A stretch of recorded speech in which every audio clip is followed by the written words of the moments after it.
Instead of the path of least resistance, I started choosing the path of most resistance to prepare myself for the journey that was coming my way. And you realize through hard work, you can outwork anybody. No matter how badass they are. It starts with yourself, man. You gotta start diving into those things that you are afraid of. You don't gain confidence by going to the spot that makes you feel good. It's gonna be a false reality. And the second life gives you that challenge, all you wanna do is go back to what gave you confidence, is that happy spot.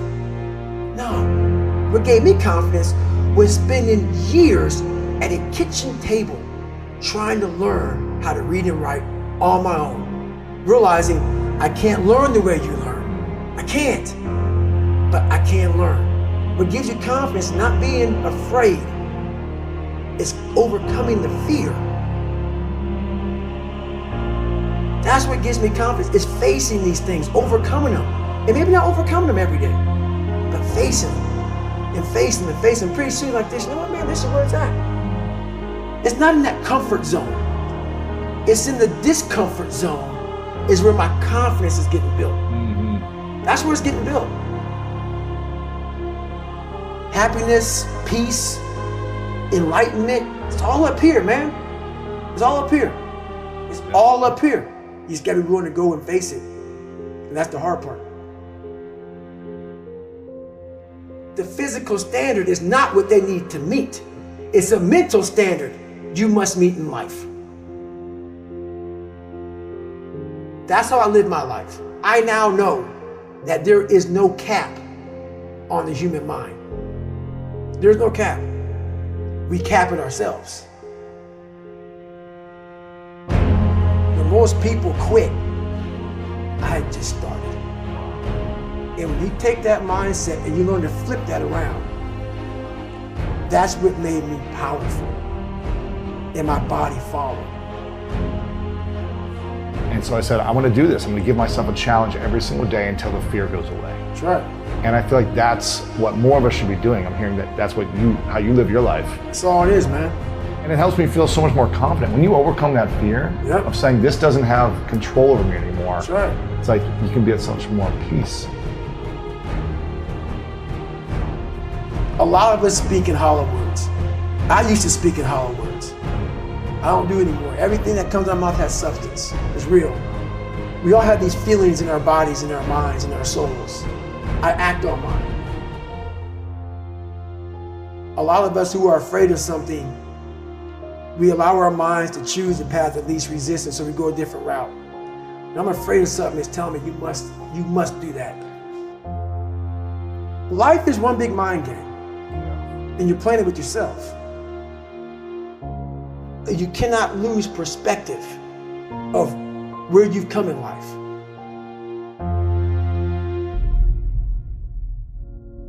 I'm trying to give people a different thought process of life, where failure, hell, disappointment, discomfort is a great learning tool. And many people don't understand that, but it's these few moments in life that you have. Like for me, I always talk about it. Rocky 1, round 14. That 1 2-minute and 13-second clip of Rocky getting up when Apollo knocked him down. That one clip, when I was going through a very bad time in my life, I saw what I wanted to be. And it wasn't a guy that won. It wasn't a guy that won everything he did. It was a guy that kept getting up after being knocked down. So I realized if that 2 minutes and 13 seconds changed my life, that's all it was. I saw something that I needed to be in the world I was living in. Maybe my story will give someone the 2 minutes and 13 seconds they need to change their life. Everybody's got a story. We don't share it on social media. We share our nice life on social media. We all have a dungeon. I'm just willing to talk about mine. Mental toughness isn't something that you sample. It's something that you live in every day. Whenever hardness comes, and you don't know what it is, it may be different for you than it is for me, but you go back to your insecurities. And then when you go back to your insecurities, you then look for comfort within those insecurities. And we all look for that cookie that your mom used to give you when you were sad, when you were sick. We look for our wife or our husband. We look for comfort. It's in those moments you must retrain your mind to think differently in hell. The mental standard is you must know how far you've come.